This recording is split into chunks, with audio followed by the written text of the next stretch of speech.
Hi friends, అందరికి this is చేస్పీ. Welcome to the my mini vlog. Let's go to the topic. After 2 months again come back cooking అన్నట్లు మామ. మళ్ళీ 2 నెలల తర్వాత అయితే ఇవాళ కుకింగ్ అయితే స్టార్ట్ చేసినాం అన్నట్లు మామ. యాక్చువల్లీ ఏమైందంటే మామ, నా రూమ్లో ఉండేటోళ్ళు రూమ్మేట్స్ ఇంటికి పోయిన తర్వాత మేము కుకింగ్ చేసుడే బంద్ చేసినాం అన్నట్టు. ఎందుకు కుకింగ్ చేసుడు బంద్ చేసిందంటే, మామూలుగా అయితే నాకు గొర్రెపొట్టెలు కాళ్ళు తలకాయ కటింగ్ చేసుడు తెలియదు అన్నట్లు మామ. కనీసం నాకు కోడి కూడా కటింగ్ చేసుడు తెలియదు అన్నట్లు. మామూలుగా అయితే నేను అన్నం కూర చేయగలుగుతా, కూరలు కూడా చేస్తా, అన్నం కూడా చేస్తా అన్నట్లు.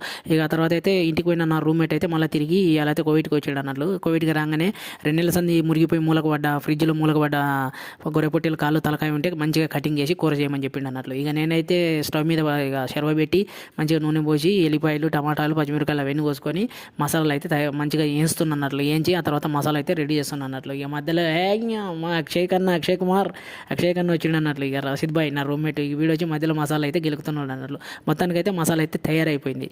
ఇక మసాలాలన్నీ తయారు చేసుకున్న తర్వాత ఇక కట్ చేసి ఇచ్చినాక మటన్ ముక్కలు అయితే దీంట్లో అయితే వేసుకుంటున్నాం అన్నట్లు. అగో ఇక రషీద్ భాయ్ వచ్చేసి మటన్ ముక్కలు అయితే మంచిగా 1-2 సార్లు కడిగి ఇక మసాలా తయారైన మసాలాలో మటన్ ముక్కలు అయితే గొర్రెపొట్టెలు తలకాయ కాళ్ళు అయితే దాంట్లో వేస్తున్నాడు అన్నట్లు. ఇక మొత్తానికి అయితే దాంట్లో వేసి మళ్ళీ దాన్ని కలబెట్టి నీళ్ళు పోసి ఇక ఒక అర్ధగంట సేపు అయితే ఉడికించండి అన్నట్లు. ఉడికియంగానే కూర అయితే రెడీ అయిపోయింది. ఇక రెడీ అయిపోయిన కూరని తీసుకుపోయి రూమ్లో పెద్ద ప్లేట్ పెట్టుకొని ఆ ప్లేట్లో గుమ్మరించుకొని ఇట్లా అడక తినేటోళ్ళక వీక తింటున్నాం. ఇక నా ముంగలో కూర్చొని తింటున్నాడు కదా ఈ మనిషి ఫకరుద్దీన్ భాయ్. మనిషి వచ్చిన తర్వాత మళ్ళీ కంబ్యాక్ అగైన్ కూరలు చేసుకొని తింటున్నాం అన్నట్లు. పార్టీ పండుగ ఎంజాయ్ నీ అమ్మాయి. ఇక ఇయ్యాల సంది మళ్ళీ రోజు కూరలు చేసుకొని తింటాం. ఈ మనిషి వచ్చేసి అక్షయ్ కన్నా నా ముఖం చూపించకంటాడు. నీ ముఖం చూపిస్తే ఏమవుతారు పోయి చుప్ చాప్ తిను నీ అమ్మాయిని దబాయించేసరికి వాడు నవ్వుకుంటా ఇక తింటున్నట్టు. ఇది షార్ట్